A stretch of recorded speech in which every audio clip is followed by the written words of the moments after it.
Hello everyone and welcome back once again with a new video of SST, है ना? So we are in class 9th and we are going to start the remained chapter of chapter 3 civics, if I am not wrong. यही हो रहा था ना? So civics chapter 3, that is electoral politics, and we are going to start this chapter only. So basically, what was the last topic which we read in that class? कौन बताएगा? जोर से बोलो. जय माता दी. So the last topic which we already read, that was what is the difference between ballot paper and EVM. It was done. फिर से करवा देते हैं. चलो, अर्पणा ने बोल दिया तो करवाना तो पड़ेगा, है ना? ठीक. तो फिर से लास्ट क्वेश्चन को फिर से करवा देते हैं. दैट फर्स्ट क्वेश्चन था हमारा, that what is the difference between ballot paper and EVM. ठीक है. बेसिकली मैंने आपको बताया था इन दैट क्लास कि अब बैलेट पेपर क्या होता है? A type of sheet in which the names of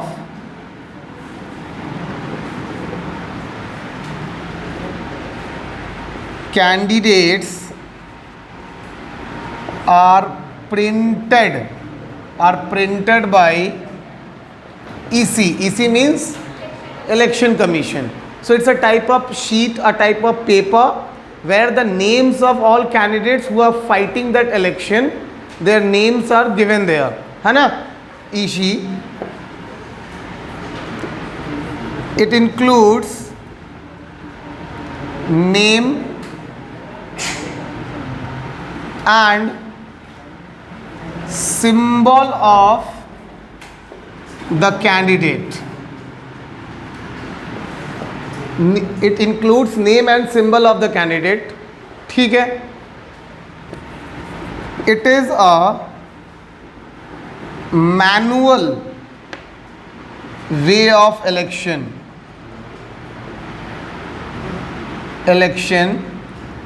where voters do stamping over the name or symbol to whom they want to give their vote. ठीक है. Last में क्या होगा? At last, after stamping, voters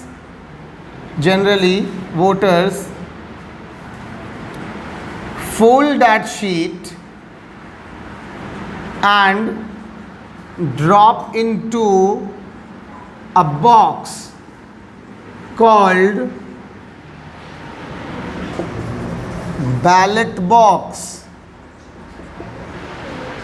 ठीक है. अब finally होगा क्या कि EVM में और इसमें अंतर ये हो जाएगा कि ये पूरा प्रोसेस हो गया. फाइनली आपने क्या किया? एक शीट आपको मिला. शीट में आपका मान लीजिए बहुत सारे कैंडिडेट्स का नाम था. किसी एक इलाके में आप है जहाँ पे इस तरीके से वोटिंग हो रही है, वहाँ पे एक बैलेट पेपर है. आपको बहुत सारे कैंडिडेट्स का नाम मिला. इलेक्शन MLA का हो रहा है ना? आप मुजफ्फरपुर के किसी कोने में हैं और आपको एक कैंडिडेट का नाम क्या मिलेगा? उसमें लिखा हुआ है बस गलत आदमी का नाम ले रहा. ठीक से बोलो. ये हुआ बात कि आपको कहीं एक जगह लिखा हुआ मिलेगा सौमेन कुमार झा. सिंबल भी कुछ न कुछ जरूर मिलेगा. आपने वहाँ पे क्या किया? स्टैम्प किया, फोल्ड किया, and there is a box. उस बॉक्स में गिरा दिया. अब इलेक्शन कमीशन क्या करेगी? Election Commission, while counting that ballot paper, they will also go manually. The only difference between EVM and ballot box, बहुत ध्यान से समझना, EVM is electronic voting machine. So in EVM they need to plug only a wire, and then that wire connects with a computer, and with a click the whole vote captured in that one EVM box just comes in a data form. So it's very easy to understand, or it's very to, you can say, identify, है ना? कम सो तो मैंने आपको जैसे बता रहा था मैं कि ईवीएम में क्या होगा, they just only need to plug up wire and then they will use to do the click, and with that click the whole data will come up. लेकिन इसमें झंझट क्या है ना, they need to open that box, उनको box open करना होता है, and manually one by one the members of election commission या the staff of election commission, they one by one pick out all the papers and then they will see अच्छा इसमें इनको vote मिला है, और they will tick 1 2 करके, और उसके बाद एक आध 2 घंटे के बाद एक अनाउंसमेंट आएगी कि 10,000 वोटों से सोमेन कुमार झा आगे चलते हुए. फाइनली रात होते होते, बैलेट बॉक्स का सबसे बड़ा ड्रॉबैक ये है, बड़ी काउंटिंग जब होती है ना तो एक एक दिन लग जाता है. मतलब counting not get finish in 1 day, some time it takes 2 day, 1.5 day, कल मॉर्निंग तक, अगले दिन तक चलेगी. फाइनली 1:30-2 बजे आपको खुशी का खबर आएगा, टीवी पे हर जगह आपको खुशी का खबर आएगा कि आपके सोमेन सर चुनाव जीत गए. आप भी कहेंगे चलो भगवान भला करे, अब बिहार का करेंगे, बिहार का भला मिलकर, ठीक है. सो this is what exactly ballot box. Done है बात, लिख लो फटाफट से इसको, जल्दी copy it fast. Okay, so now the second thing was EVM, electronic voting machine. First of all, its full form, and then what it is exactly. You can say EVM is a type of machine. It is a voting data recording machine when in which the name of the candidates with symbol pasted by EC. Voters press the button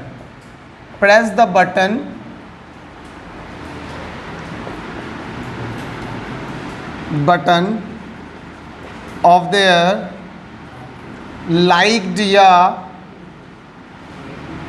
wanted candidate to give their respective votes. तो अभी देखो यहाँ पे क्या होगा, it's a machine, basically it's a machine जिसमें same होगा कि एक बड़ा सा, आप ऐसा कह सकते हो कि एक इस टाइप का मशीन होगा जहाँ पे एक बड़ा सा यहाँ पे एक ब्लू या ब्लैक कलर की पट्टी होती है, where the name of the candidate is given there, and with here we have a light with a symbol. So suppose if you are giving someone a vote, you need to press this one, and जैसे ही आप press करोगे क्या होगा, a sound of, you can say beep, है ना, with a light comes up just after your press,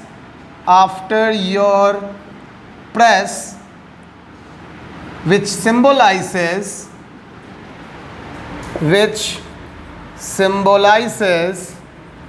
that your vote is now recorded.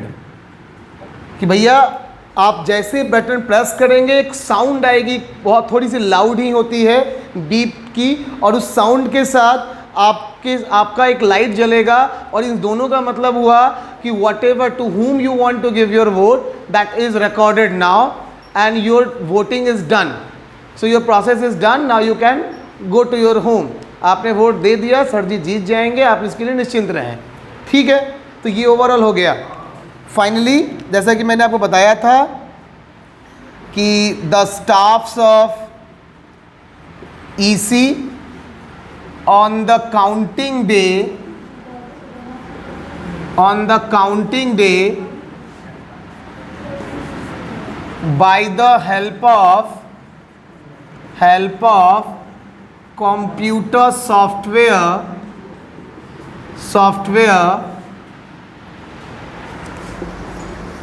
get the number of polls very quickly, या you can say easily. It's a newer technology, it's a modern way of voting. बोल बाबू। Sir वहाँ पे recorded और not recorded आपने। अच्छा हाँ, so vote is recorded, sorry।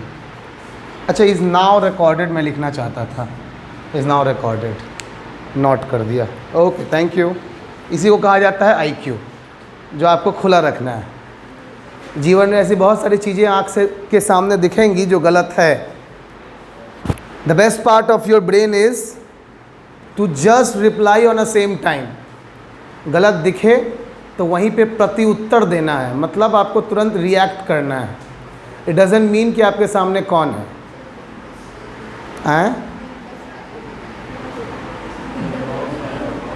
अच्छा वो चल जाएगा, हाँ वो मोह माया है।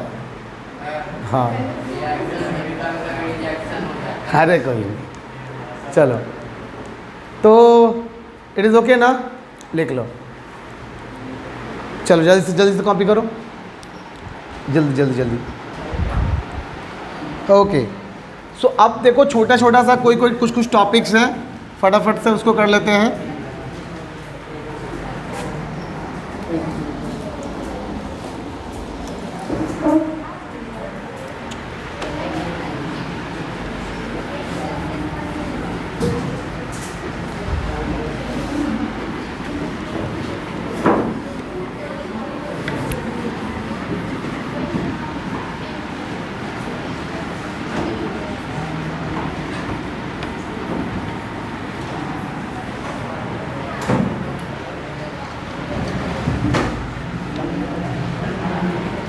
काहे उठा पटक कर रहे हो भाई?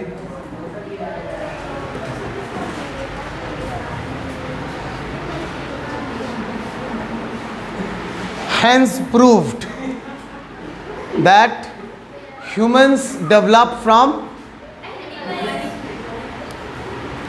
चलिए इसको कहा, मतलब इन चीज़ों को कहा जाता है अच्छी वाली बेइज्जती, मुस्कुराते हुए। चलिए नाउ नंबर 1 वी हैव, या वी ऑल आर, नहीं we all are, but we are, फिर भी नहीं हम बता रहे, सुनो। Yes we all are, but we are the social, some are wild. चलिए डन, बात खत्म, छोड़ो, सब मोह माया है, त्याग दो, पढ़ाई पे ध्यान दो। चलो poll, we have few topics, guys please quiet. We have few topics. Number 1 topic is poll. एक लाइन का आंसर है the votes on the day of voting, on the day of, जल्दी से लिखो, मेरे साथ लिख लो, on the day of voting, पोल सीधे पोल, आप पोल के बारे में लिख लेना, what is poll. So on the day of voting the number of votes are called poll. यानी कि चुनाव के दिन जो आप अपना वोट डालते हो, that is only known as poll. ठीक है। Number 2 that is polling booth. polling booth क्या हो जाएगा भाई? the place where voters visit या go for the polling is called polling booth. मतलब पोलिंग बूथ वो जगह होगा जहां आप जाएंगे और अपना वोट डाल के आएंगे या फिर गिराएंगे, ठीक है, तो that is called polling booth. Then we have polling agents. अब ये थोड़ा समझने का है, तो पहले आप दोनों को फटाफट से लिख लीजिए, फिर तीसरा समझा देते हैं। पहले देखो, what is polling agent exactly? Polling agent means such people who belongs to either any party, either any political party or an individual. For example, if suppose someone named or called Shyam Kumar, if suppose Shyam Kumar stands from BJP, उसको BJP ने ticket दिया, तो एक जिस मतलब मान लो कोई एक पोलिंग बूथ है, एक पोलिंग बूथ है हमारे लेनिन चौक पे, तो इसी लेनिन चौक पे जो पोलिंग बूथ बना, तो श्याम कुमार यानी कि बीजेपी क्या करेगा, किसी एक बंदे को, मान लो उसका नाम है मोहन, तो मोहन जो है ना वो बीजेपी के तरफ से एज अ पोलिंग एजेंट इस लेनिन चौक के बूथ के बाहर बैठा रहेगा। क्या लेकर के बैठा रहेगा? तो वोटर लिस्ट। ध्यान से समझना, कैंडिडेट का नाम है श्याम कुमार जो कि चुनाव लड़ रहा है, ये चुनाव लड़ रहा है बीजेपी की तरफ से, तो बीजेपी और पोलिंग बूथ कहाँ पे है? तो लेनिन चौक पे है, हर जगह हो सकता है। इस लेनिन चौक के पोलिंग बूथ पे बीजेपी ने क्या किया, अपना एक बंदा जिसका नाम मोहन है, मोहन को बिठा दिया। अब मोहन को क्यों बिठाया? तो मोहन के हाथ में एक होगा वोटर लिस्ट, उसके पास एक होगा वोटर लिस्ट, और अब सपोज करो कि कोई एक वोटर है, या मैं ही हूँ, मैं एक वोटर हूँ। अब मैं गया कहाँ? मैं गया वोट डालने। जैसे मैं जाऊँगा वोट डालने, ये जो बीजेपी का मोहन कुमार है ये मुझसे पूछेगा कि भैया, यही नहीं पूछेगा, इसके अलावा और बहुत सारे एजेंट बैठे रहते हैं। कांग्रेस के भी एजेंट होंगे, आम आदमी पार्टी के भी एजेंट होंगे, आरजेडी का भी एजेंट होगा, जेडीयू का भी एजेंट होगा, मतलब जितनी पार्टियां लड़ रही हैं सबका एक एक एजेंट वहाँ बैठा रहता है। सबके पास वैसे ही वोटर लिस्ट रहता है। अगर कोई इंडिपेंडेंट कैंडिडेट है, मतलब जो किसी पार्टी से खड़ा नहीं हुआ, निर्दलीय खड़ा हुआ है, वो भी अपना बंदा बैठा के रखता है। और जैसे मैं पहुंचूंगा सब मिलके पूछेगा कि आपका नाम, मैं बोलूँगा सौमेन कुमार झा, तो मेरे नाम का वोटर लिस्ट में जहां मेरा नाम लिखा होगा, सारे पार्टी के पोलिंग एजेंट्स जो होंगे वो वहां पे टिक कर लेंगे कि हाँ ये बंदा वोट गिरा दिया। अब क्या होगा, मेरे जाने के बाद अगर 2-3 घंटे बाद कोई अगर मेरा वाला या थोड़ा धुंधला भी या कैसा भी वोटर आईडी कार्ड ले करके पहुंच के बोलता है कि सौमेन कुमार झा, तो सब बोलेगा इत वोट गिरा के चला गया, टिक है हम लोगों में, आप फिर से कैसे आ गए, इसका वोट तो गिर गया।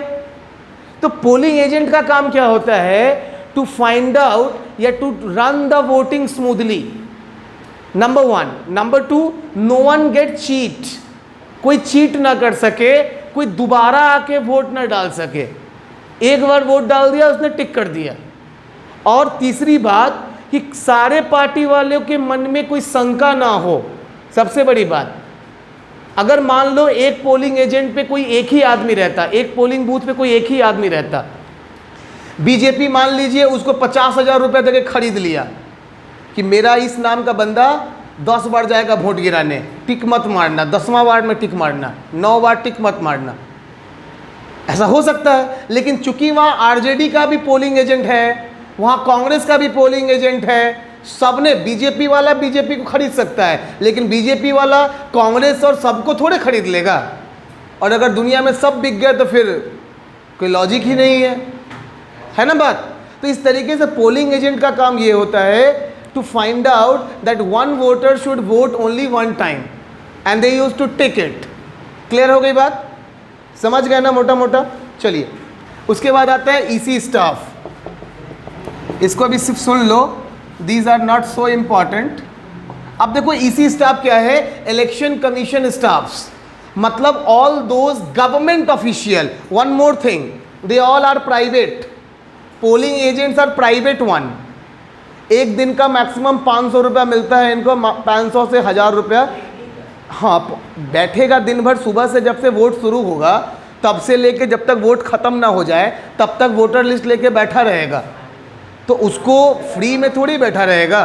तो 500, 700, 1000 जितना जो पार्टी वाला देना चाहे उसके हिसाब से इन लोगों को पेमेंट मिलती है। So they are the private ones, they are the private one.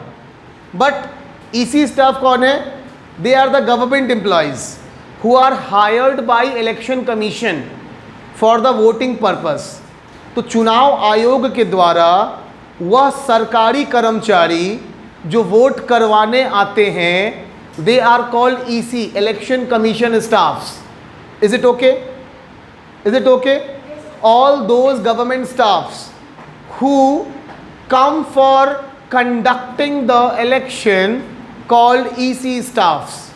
Is it okay? आप में से जितने भी लोगों के मम्मी पापा गवर्नमेंट जॉब में होंगे, टीचर, उन सबको पता होगा कि इलेक्शन जब भी होता है उनको चुनाव ड्यूटी में जाना पड़ता है। सो जब वो चुनाव ड्यूटी में जाते हैं मतलब they are on that time the staff of EC, election commission के वो स्टाफ होते हैं। उनको उस टाइम का पेमेंट इलेक्शन कमीशन करती है। They are working under election commission on that period, जब तक वो चुनाव में है, इलेक्शन में है। डन है बात? Then we have counting day. It's very obvious to understand what is the meaning of counting day. It's a final day.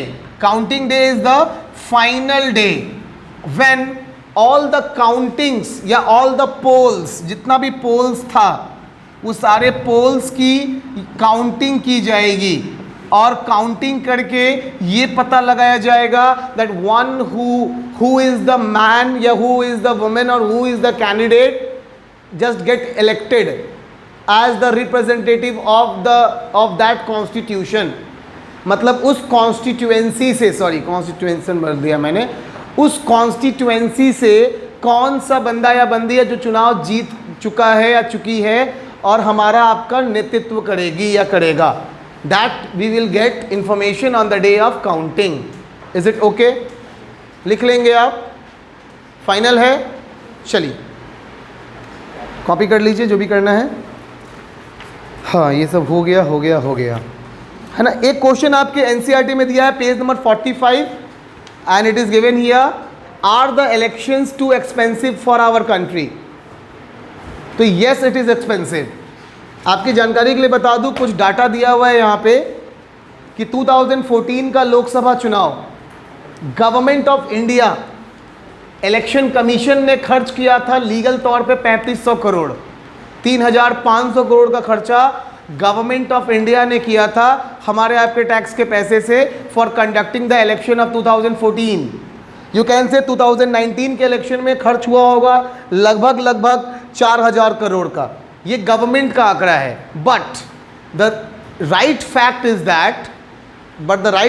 That for conducting an election of Lok Sabha kind of, जो total खर्च होता है मतलब political parties वगैरह सबका मिला दिया जाए तो तकरीबन 35 से 40 हजार करोड़ एक चुनाव का खर्च है।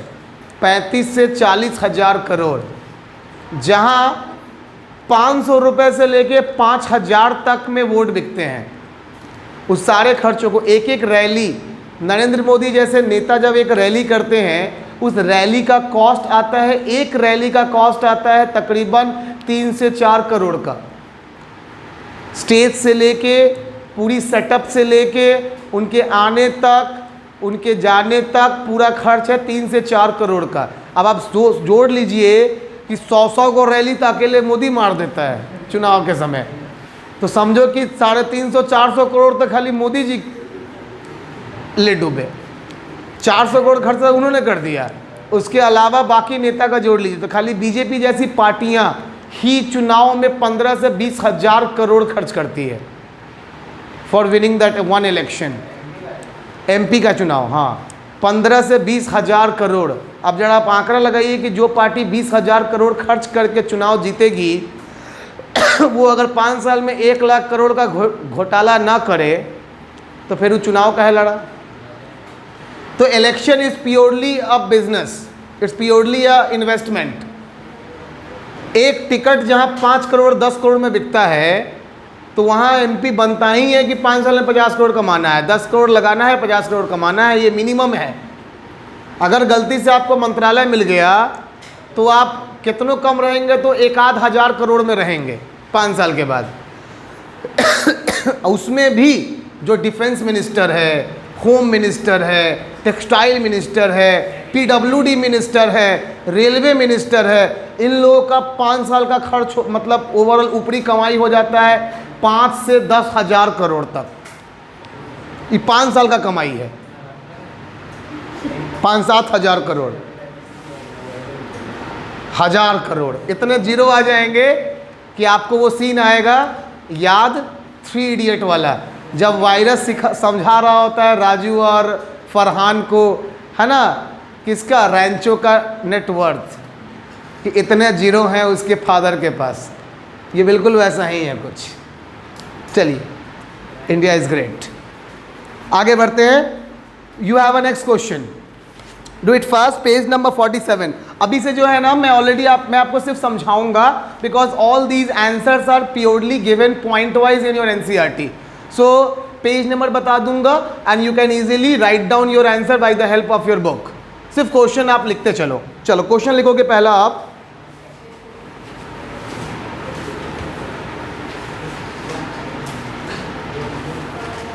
what are the major allegations, what are the major allegations,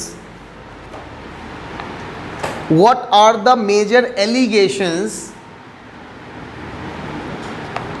what are the major allegations imposed over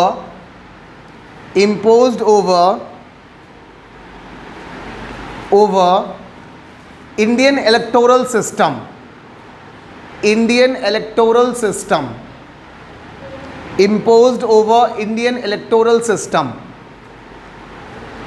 All these answers are in page number 47, NCERT page number 47। पहला जो 4 ब्लू डॉट आपको मिलेगा, your answer will this is only. अब मैं आपको समझा देता हूँ एक एक पॉइंट पढ़ के। So point number 1 is given here, inclusion of false names and exclusion of genuine names in the voter list. ऐसा बहुत बार देखा गया है, माना जाता है कि चुनाव में जो बड़ी पार्टियां होती हैं वो वोटर लिस्ट में फेरबदल करवा देती हैं, गलत नाम ऐड करवा देती हैं और जेन्युइन नेम्स को हटवा देती हैं। अब ये गलत नाम कैसे, जेन्युइन नेम कैसे हटेगा? For example suppose someone is living outside from the village या टाउन, घर है मुजफ्फरपुर में, मुजफ्फरपुर कॉन्स्टिट्यूएंसी में, तो नाम यहाँ के वोटर लिस्ट में तो होगा, but the person is living in Gujarat, living in Mumbai, Maharashtra, somewhere else for work और फॉर एनी पर्पस, और पिछले 1-2 इलेक्शन से वो वोट नहीं दे रहा है। ऐसे में क्या करेगा, उन सबका नाम हटा के वहाँ पे कोई फेक नाम डाल दिया ताकि उनके पार्टी के लोग दोबारा आके वोट डाल सके। ठीक है। Number 2, misuse of government facilities and officials by the ruling party. बहुत बड़ा, सबसे बड़ा एलिगेशन है। One who is under the ruling party, they always misuse the government property, चाहे वो नरेंद्र मोदी हो, बीजेपी हो या कोई भी रूलिंग पार्टी हो, दे ऑल मिसयूज। अब मैं आपको समझाता हूँ कैसे। आप सबको मैंने बताया था during that model code of conduct. कौन बताएगा मुझे मॉडल कोड ऑफ कंडक्ट में क्या क्या पॉइंट्स थे? बोलो। कि वो कोई गवर्नमेंट का यूज नहीं कर सकता, लाइक कार्स एंड ये सब। ठीक है, okay, done. So this is the point that, बैठ जाओ, that and no one can use any government machineries, for example cars, place, anything। लेकिन देखो रूलिंग पार्टी में कौन है? नरेंद्र मोदी, बीजेपी है। Narendra Modi is the leader of BJP, but on a same time Narendra Modi is the prime minister of India. तो अब नरेंद्र मोदी जब rally करने आएंगे तो he used to come in the helicopter of air force which is a government property. लेकिन वो air force Narendra Modi BJP candidate या BJP leader को नहीं मिला है, वो प्राइम मिनिस्टर नरेंद्र मोदी को मिला है। Whenever Narendra Modi come for rally, he used to do the rally on a government place only. लेकिन वो जगह नरेंद्र मोदी बीजेपी लीडर को नहीं मिला है, वो प्राइम मिनिस्टर नरेंद्र मोदी को मिला है फॉर द सिक्योरिटी पर्पस। वो जब भी आएंगे तो पूरा पूरा स्टेट का पुलिस उनके साथ होगा, एकदम भौकाल सेट रहेगा। ये भौकाल बीजेपी लीडर नरेंद्र मोदी के लिए नहीं है, ये प्राइम मिनिस्टर ऑफ इंडिया के लिए है। मेरी बात समझ रहे हैं? तो हर रूलिंग पार्टी क्या करता है, जब भी पार्टी ऐसा कोई रैली करवाना होता है तो लोकल नेताओं के बीच में एक किसी न किसी मिनिस्टर को डाल देगा, सेंट्रल मिनिस्टर को। हाँ देखो, दिमाग समझो कैसे मिसयूज करता है रूलिंग पार्टी। लोकल नेता की मीटिंग है, लोकल नेता की ये रैली है, लेकिन उस लोकल नेता के बीच में एक सेंट्रल मिनिस्टर को डाल दिया। अब उस सेंट्रल मिनिस्टर के लिए सारा गवर्नमेंट मशीनरी वहां होगा, और इस तरीके से लोकल नेता को भी सारा फैसिलिटी मिल गया। अगर केवल वो लोकल नेता चाहे बीजेपी का ही क्यों ना हो, अगर वो रैली करना चाहे तो उसको कोई फैसिलिटी नहीं मिलेगी। But because of the central minister they all get everything. So in this way are ruling party always get the benefit and takes benefit. इसको कहा जाता है मैनिपुलेशन ऑफ द लॉ। कानून में छेड़छाड़ करना या कानून को तोड़ मरोड़ के इस्तेमाल करना अपने फायदे के लिए। ठीक है, चलिए third point, excessive use of money by rich candidates and big parties. Rich candidates and big parties, excessive money मतलब जितना हो सके, पानी तो बहता है पैसे की तरह, आपकी कीमत पता होनी चाहिए, they are ready to purchase you. नहीं, so this is what exactly one more problem. Number 4, intimidation of voters and rigging on the polling day. Intimidation मतलब धमकाना। Some leaders we have who are called Baahubali या who are called you can say भाई kind of। जैसे आप चूंकि UP में नहीं हैं, अगर आप यूपी में होते तो आप पूर्वांचल को जानते, और अगर आप पूर्वांचल को जानते तो आपको पता होता कि पूर्वांचल में कुछ ऐसे नेता हुआ करते थे 1980s 1990s में, अभी भी हैं बट उस समय हुआ करते थे। जैसे कुछ का नाम मैं बताऊं आपको, है ना, तो मुख्तार अंसारी, नहीं आप राजा भैया का नाम ले लें अभी प्रेजेंट में। They are such kind of leaders जिनके सामने खड़े होने की आज भी हिम्मत नहीं है। गांव के गांव जलवा दिए जाते हैं, फुकवा दिए जाते हैं, if they will get information कि फलाना गांव ने वोट नहीं दिया या हमारे साथ नहीं है। They are having this kind of, दिन दहाड़े गोली मरवा दी जाती है, घर से किडनैप करवा लिए जाते हैं। ऐसा उनका पावर था या है, कहीं कहीं आज भी है कुछ कुछ लीडर्स के पास। So this is called muscle power. अपने दबंगई के बल पे they are doing their overall election and whatever राजनीति, you can say politics. So this is also a big problem in India. और ये इल्ज़ाम, एलिगेशन वर्ड का मतलब होता है इल्ज़ाम, और ये इल्ज़ाम भारत के चुनाव पे लगते आए हैं, आगे भी लगते रहेंगे। डन, आगे बढ़े। नेक्स्ट क्वेश्चन आप लिखोगे, why it is important to have independent election commission. Why it is important to have independent election commission. Why it is important to have independent election commission? चलो देखो, basically election commission like the judiciary, ये भी book में दिया है in that last paragraph. You if you will read you will get the answer. Like the judiciary of India, judiciary means we are talking about, you can say lower court which we call district court, high court state level पे, and supreme court on a central level। तो कोई भी court हो, a judge is always free, no one can force a judge। वो अलग बात है कि जज का भी फैमिली होता है, परिवार होता है, भावनाएं होती हैं। इफ़ यू आर प्रेशराइजिंग अ जज सो वो कुछ गलती कर सकता है, लेकिन ऐसा माना गया है कि 99% चांस में जज कभी कोई गलत डिसीजन नहीं देता, बिकॉज कानून अंधा है। और ये जो फैक्ट है ना, कानून अंधा है, ये हमारे कॉन्स्टिट्यूशन ने कॉपी किया था कहाँ से? अमेरिका से, यूएस कॉन्स्टिट्यूशन का ये हिस्सा है which says that we have a blind fourth. US and France also, French constitution में भी सेम बात है कि the lady of law see is having a blindfolded eyes. उनकी आँख पे पट्टी लगा है. She can't see who is standing in front of her. She only can hear, and by hearing the facts she gives her decision. So एक जज ऐसा माना जाता है कि हमेशा एक सही डिसीजन देता है बिकॉज वो किसी के फेवर में नहीं होता. Similarly election commission is also free. Election commission never ever cheats. कभी कोई घोटाला इलेक्शन कमीशन नहीं करती है. एकदम प्रत्यक्ष होता है इलेक्शन कमीशन का हर एक चीज़. हर पॉलिटिकल पार्टी को एक्सेस होता है कि वो इलेक्शन कमीशन के पास जा सकता है, अपनी शिकायत कर सकता है. यू कैन से even in the process of voting, जब अंदर में काउंटिंग चल रही होती है तो हर पॉलिटिकल पार्टी का एक एक नेता अंदर में रहता है और वो देखता है कि काउंटिंग सही से हो रही है कि नहीं. तो इलेक्शन कमीशन का ऑलमोस्ट काम बहुत ज़्यादा पॉजिटिवली और बहुत ज़्यादा साफ सुथरे तरीके से इंडिया में होता आया है अभी तक. And this is the only reason. And why it possible? Because they are free. Now what is the meaning of free? Free का मतलब यहाँ ये नहीं कि वो लोग मुफ्त में काम कर रहे हैं. Freedom. They are having freedom of rights. ठीक है? No one can force them. Even the Prime Minister of India can also not, he is also not force the election commission to do or to not do election. तो आप इस बात को दिमाग में रखेंगे.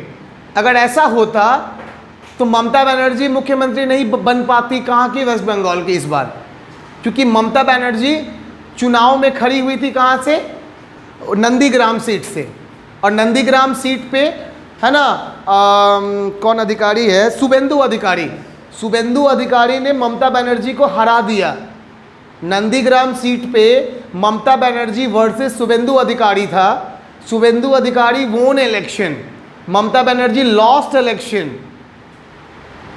फिर भी वो मुख्यमंत्री बनी. लॉ ये कहता है हमारा कि अगर कोई आदमी मुख्यमंत्री चुनाव नहीं जीतने के बाद भी मुख्यमंत्री पद की शपथ ले ले तो उसको 3 महीने का टाइम मिलता है कि फिर से वो इलेक्शन में जाए और इलेक्ट होके आए. अगर इलेक्शन कमीशन कंट्रोल में होता बीजेपी के, नरेंद्र मोदी के, तो क्या होता? बीजेपी बोल देता कि इलेक्शन कमीशन को कि 3 महीने तक चुनाव मत करवाना वेस्ट बंगाल में. वो नहीं बन पाएगी, उनका पोस्ट खत्म हो जाता. लेकिन ऐसा नहीं हुआ. भवानीपुर सीट में जो विधायक जीते थे उन्होंने अपना रेजिग्नेशन दे दिया और ममता बनर्जी उस सीट से दोबारा चुनाव लड़ी विद इन 1 मंथ और चुनाव जीत के परमानेंट चीफ मिनिस्टर बन गई वेस्ट बंगाल की. So election commission is, in this way you can say, he is free and performing the activities freely. Now okay, done. कुछ पॉइंट्स आपके दिए हैं बुक में, वो मैं आपको बता दूं. Number 1 point, blue point. EC takes decision on every aspect of conduct and control the election from the day of announcement to final day. चुनाव कब कराना है, कहाँ कराना है, कैसे कराना है, ये सब इलेक्शन कमीशन तय करेगा. None other body can interfere in this. पहला point. Second point, it implements the code of conduct and punishes any candidate or party that violates its. Code of conduct मैंने पहले ही बता दिया था कि अ पार्टी और a leader can not use government machineries, government place of religion, मतलब कोई धर्म स्थल, कोई हिंदू नेता मंदिर में खड़ा होकर भाषण नहीं दे सकता राजनीतिक कि बीइंग अ हिंदू आप मुझे वोट दो, है ना.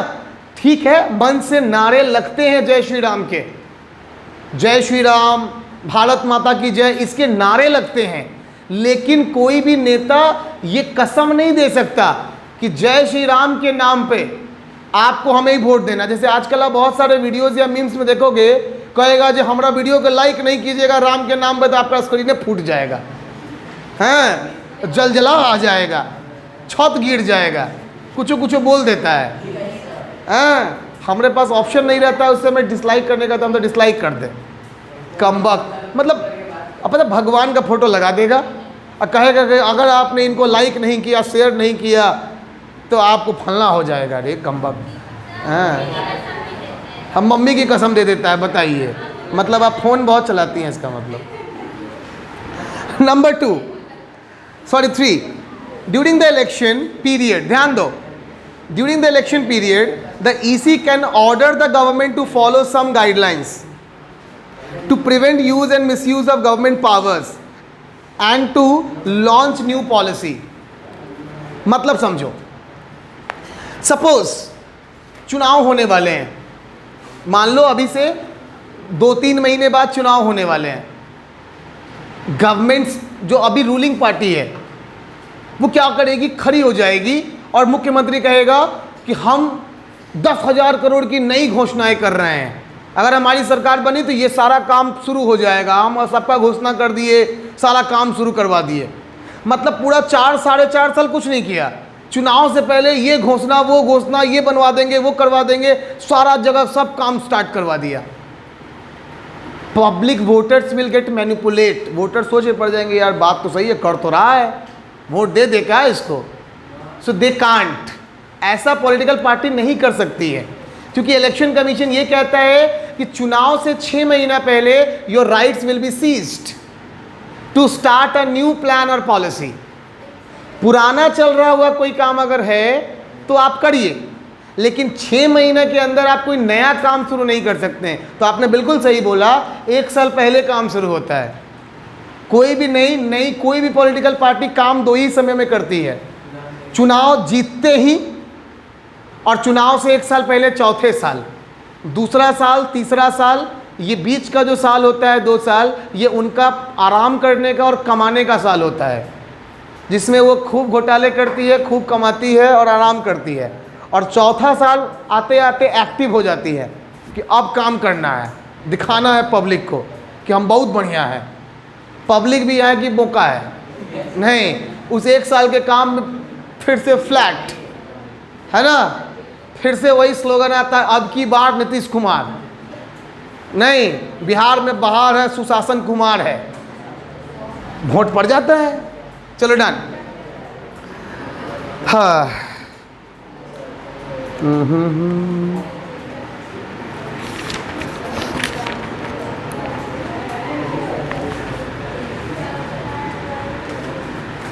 चलो क्वेश्चन आप लिखेंगे, who are the major participants of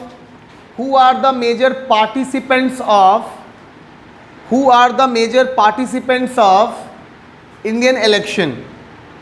Who are the major participants of Indian election?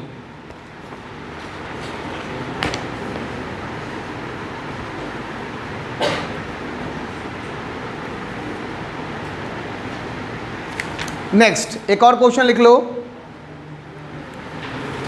why Indian election results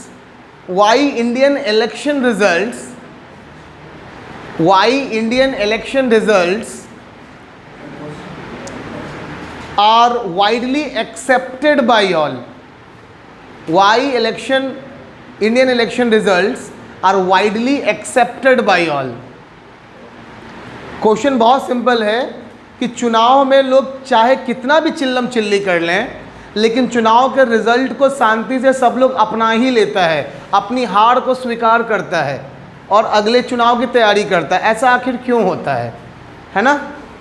चलिए, नहीं, चलो लास्ट क्वेश्चन लिखो चैप्टर का। What are the major challenges for free and fair election? What are the major challenges for free and fair election? What are the major challenges for free and fair election? Challenges for free and fair election. ठीक है, ये तीनों question detail में मैं आपको next day बता दूंगा। Till then take care, good day, bye bye. Video को लाइक शेयर सब्सक्राइब जरूर कर दीजिएगा। अभी तक जो लोग देख रहे हैं वो लोग, बाद बाकी सब तो मोह माया है ना। तुम लोग यार दबा के शेयर किया करो, हैं? चैनल में सब्सक्राइबर से ज़्यादा वीडियोज़ हो गए।